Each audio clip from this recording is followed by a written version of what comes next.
AP మాజీ మంత్రి కొడాలి నాని పైన కేసు నమోదైంది. సోషల్ మీడియాలో ఆయన చేసేటువంటి పోస్టులు, ఆయన మాట్లాడే మాటలు చంద్రబాబును ఉద్దేశించి, చంద్రబాబు కుటుంబాన్ని ఉద్దేశించి, టీడీపీ మహిళా కార్యకర్తలను ఉద్దేశించి, మంత్రులను ఉద్దేశించి గతంలో ఆయన పెట్టినటువంటి పోస్టులు, మాటలన్నీ కూడా తమకి ఇబ్బంది గురి చేశాయి. ఒక రకంగా చెప్పాలంటే అవి భరించలేకపోయాము. ఇంత ఘోరమైనటువంటి నీచమైనటువంటి పదాలని ఉపయోగించి మాట్లాడతారా, ఇంత నీచాతి నీచంగా ప్రవర్తిస్తారా అంటూ వెక్కి వేచారినటువంటి ఒక విద్యార్థిని, ఏయూ లా కాలేజీలో లా చదువుతున్నటువంటి అంజన ప్రియ అనే ఒక విద్యార్థిని విశాఖపట్నంలోని 3వ టౌన్ పోలీస్ స్టేషన్లో కొడాలి నాని పైన కేసు నమోదు చేసింది. ప్రస్తుతం కొడాలి నాని పైన సెక్షన్ 353(2), సెక్షన్ 352(3) కింద కేసు నమోదు చేశారు. సో ఇప్పటికే పరంపర కొనసాగుతుంది. సోషల్ మీడియాలో పోస్టుల పైన, సోషల్ మీడియాలో వ్యాఖ్యల పైన ఆర్జీవీకి, శ్రీరెడ్డికి పైన కేసులు నమోదయ్యాయి. ఏకంగా ఆర్జీవీకి నోటీసులు జారీ చేసి విచారణకు రావాల్సిందిగా కోరారు. ఇటు శ్రీరెడ్డి పైన కూడా కేసు నమోదైంది. శ్రీరెడ్డి పైన కూడా పెద్ద ఎత్తున పోలీస్ స్టేషన్లో ఫిర్యాదు చేశారు. శ్రీరెడ్డి కూడా కొంత క్షమాపణ చెప్పినట్టుగా పవన్ కళ్యాణ్, నారా లోకేష్ ఉద్దేశించి ఒక లెటర్ కూడా విడుదల చేసింది బహిరంగ లేఖ. ఈరోజు ఆర్జీవీ కూడా కొంత మచ్చిక చేసుకునేందుకు భయపడ్డారా, లేదంటే ఏం జరిగిందో ఏమో కానీ భయపడుతున్నట్టుగానే ఆయన పొగడ్తలు అయితే ఉన్నాయి. ఏకంగా బాలకృష్ణని ఆకాశాన్ని ఎత్తారు ఆయన. పొగడ్తల వర్షంతో ఆయన్ని బాలకృష్ణ తడిపేశారు. ఈ నేపథ్యంలో కొడాలి నాని పైన కూడా మరో కేసు నమోదు కావడం, ఇది కూడా సోషల్ మీడియా ప్రభావం వల్లే అనే విషయం తెలియడంతో ఒక్కసారిగా సోషల్ మీడియా పైన ఎంత పెద్ద ఎత్తున ఆంధ్రప్రదేశ్ ప్రభుత్వం ఫోకస్ పెట్టిందో అర్థమవుతోంది. ఈ ఫోకస్ పెట్టడమే కాకుండా ఎవరైనా సరే ఉపేక్షించేదేనట్టుగా మాట్లాడుకొస్తున్నారు. హోంమంత్రి అనిత ఇదే చెప్పారు. డిప్యూటీ సీఎం పవన్ కళ్యాణ్ ఈ రకంగానే మాట్లాడుకొచ్చారు. నిన్న హిందుస్థాన్ టైమ్స్ లీడర్షిప్ సంబంధించిన సదస్సులో కూడా ముఖ్యంగా చంద్రబాబు నాయుడు ఇదే రకమైన వ్యాఖ్యలు చేశారు. సోషల్ మీడియాలో తల్లిని, చెల్లిని కూడా బూతులు తిట్టించారు. తమపైన, తమ కుటుంబీకులపైన, తమ కార్యకర్తలపైన ఎటువంటి అసభ్యకర పదజాలం ఉపయోగించి మీరు మాట్లాడాలని చూసాం. 45 ఏళ్ల రాజకీయ ప్రస్థానం ఉన్నటువంటి నాకు 53 రోజుల పాటుగా మీరు జైల్లో బంధించారు. వీటన్నిటికీ లెక్క తేలుస్తాం, అందరిపైన చర్యలు తీసుకుంటామంటూ కూడా మాట్లాడుకొచ్చారు.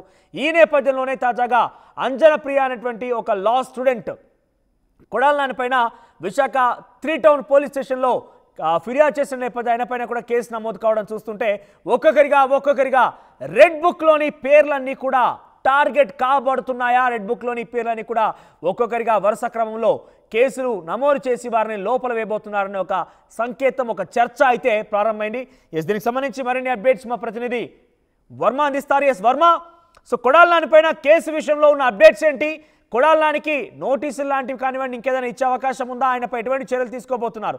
ఇక్కడ చూస్తుంటే ఇది కూడా ఒక రకంగా ఐటీ చట్టంలో భాగంగానే కేసు నమోదు చేసినట్టుగా భావించాలి. ఎందుకంటే సోషల్ మీడియా అంటే అవన్నీ కూడా దాని కిందకి పరిధిలోకి వస్తాయి కాబట్టి ఆల్రెడీ ఐటీ చట్టం కింద నమోదైనటువంటి కేసుల విషయంలో శ్రీరెడ్డి, ఆర్జీవీకి నోటీసులు అందా, అరెస్ట్ కూడా చేయబోతున్న ప్రచారం జరుగుతోంది. సేమ్ కొడాలి నాని పరిస్థితి కూడా అదేనా? అప్డేట్స్ ఏంటి? మనం ప్రధానంగా చూసుకుంటే ఇంకా నిన్న 3 టౌన్ లో ఈ ఎగ్నెస్ట్ గా కొడాలి నానికి వ్యతిరేకంగా సత్యాల అంజనా ప్రియ లా స్టూడెంట్ ఈ అమ్మాయి కంప్లైంట్ చేసింది. ఈ కొడాలి నాని గత 5 సంవత్సరాలుగా చంద్రబాబు నాయుడు, ముఖ్యమంత్రి చంద్రబాబు నాయుడు, అలాగే ఆయన తనయుడు లోకేష్ మీద వరుస పదజాలంతో చాలా పోస్టులు పెట్టారు. వాళ్ళ కుటుంబ సభ్యుల్ని తమ మాటలతో హింసించారు. ఈ నేపథ్యంలో మేము 5 సంవత్సరాల నుంచి ఆ మాటలు భరించలేకపోయాం. ఈ నేపథ్యంలోనే ఇప్పటికైనా కొడాలి నానిపై చర్యలు తీసుకోవాలంటూ కూడా ఈ కంప్లైంట్ లో పేర్కొన్నారు. మనం ప్రధానంగా చూసుకుంటే ఎప్పుడైతే కేసు ఫైల్ చేస్తామో దాని మీద ప్రాథమిక విచారణ చేసిన తర్వాత ఎఫ్ఐఆర్ వేయడం జరుగుతూ ఉంటది. కానీ ఇమీడియట్ గా ఆమె కొన్ని ఎవిడెన్స్ సమర్పించడంతోనే ప్రాథమిక సమాచారం ప్రకారం ప్రాథమిక ఆధారాలను అనుసరించి ఇమీడియట్ గా ఎఫ్ఐఆర్ దాఖలు చేశారు. ఈ మార్నింగ్ మనం చూసుకుంటే కనుక కొద్దిసేపటి క్రితమే ఈ స్టేషన్ హౌస్ ఆఫీసర్ మనతో మాట్లాడడం జరిగింది.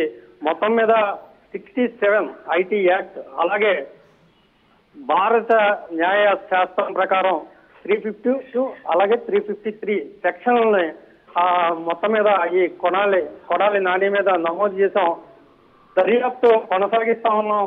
అది చేసిన తర్వాత ఆయన్ని ఇమీడియట్ ఎక్కడ అరెస్ట్ చేయాలా లేదా అన్నది ఈ లా ప్రకారం ఏదైతే ప్రస్తుతం జరుగుతున్న కొనసాగుతున్న అరెస్టుల పర్వంలో దాని కింద వస్తుందా, లేకపోతే ఇక్కడ చేసిన ఏదైతే ఉన్నాయో 2 సెక్షన్లో 352 అలాగే 353 ప్రకారం చూసుకుంటే కనుక బాడీ షేమింగ్, అలాగే నిరాధార ఆరోపణలు అలాగే అసత్య ఆరోపణలు చేయడం ఈ సెక్షన్ల ప్రకారం ఏ విధంగా ముందుకు వెళ్లాలన్నదే మేము. వర్మ, ఇక్కడ ఒక అనుమానం ఏంటంటే ఆర్జీవీ పైన కేసు నమోదైన క్రమంలో ఒక టీడీపీ నేత ఫిర్యాదు చేశారు మద్దిపాడు పోలీస్ స్టేషన్లో. ఇక సిరెడ్డి విషయంలో కూడా చాలా మంది టీడీపీ పార్టీకి సంబంధించిన మహిళా కార్యకర్తలు కొంతమంది నాయకులు కూడా ఫిర్యాదు చేశారు. ఇక్కడ కొడాలి నాని పైన ఒక లా చదువుకునే విద్యార్థిని అంజనాప్రియ కేసు నమోదవడం వెనుక టీడీపీ కక్ష కానీ తనను ప్రోద్బలం కానీ ఎవరన్నా చేశారా, ఇన్ఫ్లుయెన్స్ చేశారా ఆవిడని? అంటే ఒక పర్సనల్గా సామాన్య విద్యార్థిని ఎందుకు కొడాలి నాని పైన ఫిర్యాదు చేయాల్సి వచ్చింది? మనోజ్, మన ప్రధానంగా చూసుకుంటే 5 సంవత్సరాల కాలంగా ఈ పదే అందరి మీద కూడా పరుష పదజాలంతో అలాగే అసభ్య రాతలు సోషల్ మీడియాలో స్ప్రెడ్ చేస్తా ఉన్నారు. సాటి ఎవరైతే సగటు మనిషిగా సగటు ప్రజలుగా మేము ఎవరో ఇవన్నీ భరించలేకపోతా ఉన్నాం.